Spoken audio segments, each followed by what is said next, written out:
Hello bachcho, let's read the question. The question says that an exhibition attracted a curious crowd of onlookers at the Dehradun railway platform. What was the cause of this exhibition? Dehradun railway platform पर एक बहुत ही उत्सुक भीड़ थी दर्शकों की, जिनको एक प्रदर्शनी ने अट्रैक्ट किया। अब उस प्रदर्शनी का कारण क्या था? Now let's understand the key concept. So the key concept here is the canvas kit bag and the curious crowd. Canvas kit bag, canvas क्या होता है? एक बहुत ही स्ट्रॉन्ग कपड़ा होता है, बहुत ही टफ कपड़ा होता है, जिससे कि हम टेंट बनाने में भी इस्तेमाल करते हैं और ऑयल पेंटिंग भी इस पे की जाती है। तो कैनवस बहुत ही स्ट्रॉन्ग कपड़ा होता है। किट बैग यानी कि ऐसा बैग जिसमें इक्विपमेंट्स रखते हैं, जैसे कि स्पोर्ट्स किट बैग, जिसमें जो बहुत ही लंबा होता है, नैरो होता है और टफ कपड़े से बना होता है। एंड द क्यूरियस क्राउड, उत्सुक भीड़। Now let's understand the answer. The canvas kit bag in which Toto had been placed did not allow the naughty animal to escape. Therefore, when he attempted to release himself, he would move inside frantically. The bag would then roll about on the floor and at times jump into the air, thus attracting a curious crowd of onlookers at the platform.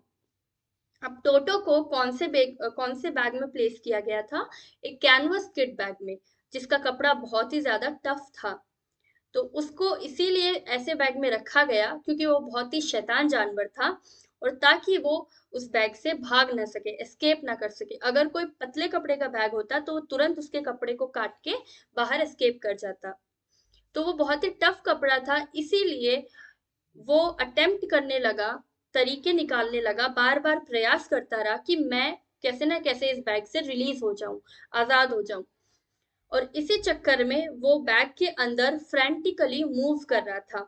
Frantically का मतलब क्या होता है? जब हम पागलों की तरह इधर उधर मूवमेंट करते हैं, क्योंकि वो बहुत ही डर भी गया था बैग के अंदर, तो वो पागलों की तरह बैग के अंदर मूव कर रहा था। जिस वजह से क्या हो रहा था कि बैग जो है वो फ्लोर पे रोल करने लग गया, क्योंकि बंदर अंदर रोल कर रहा था, तो बैग भी फ्लोर पे रखा हुआ था, तो फ्लोर पे अपने आप जो है रोल करने लग गया, घूमने लग गया। और कभी कभी जब बंदर बैग के अंदर जंप मारता था तो वो बैग अपने आप हवा में जंप मारता था। ऐसे लग रहा था जैसे कि बैग जंप मार रहा है। तो ये सब चीजें देख करके जो आसपास जो लोग थे, वो एक तरीके से दर्शक बन गए। भीड़ जो थी वो बहुत ही ज्यादा उत्सुक हो गई कि ये सब चल क्या रहा है, इस बैग में ऐसा है क्या।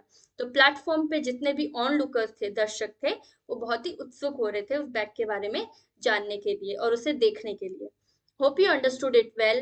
Best of luck. Thank you so much.